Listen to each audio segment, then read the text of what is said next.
तर मुंबईमध्ये पावसानं जोरदार कमबॅक केलंय आणि त्याचा परिणाम हा रस्ते वाहतुकीवर त्याचप्रमाणे रेल्वे वाहतुकीवर सुद्धा झाल्याचं कळतं आहे।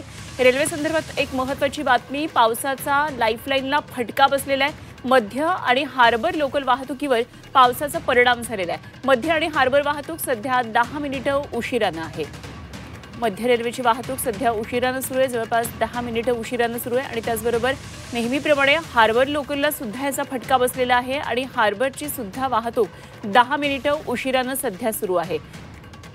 मुंबईमध्ये कालपासून सातत्यानं पाऊस पडतोय, त्यात पावसाचा जोर पहाटेच्या दरम्यान आणखी वाढलेला दिसला आणि त्याचा परिणाम अर्थातच सकाळच्या या सत्रावर आता झालेला आपल्याला पाहायला मिळतोय।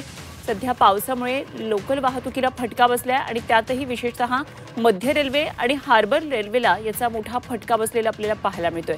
सध्या या दोन्ही मार्गावरची वाहतूक उशिरानं सुरू आहे, त्यामुळे आता कार्यालयासाठी आपलं ऑफिस वेळेवर गाठण्यासाठी जे मुंबईकर घरातून निघणार असतील त्यांनी वेळेच्या आधीच घरामध्ये बाहेर निघा, आपलं प्लॅनिंग करा निघण्याचं, कारण एकतर आज पाऊस सुद्धा आहे, त्यामुळे निश्चितच प्रशासनानं दिलेल्या सर्व सूचनांचं पालन करत आपला प्रवासाच्या वेळेचं नियोजन करा।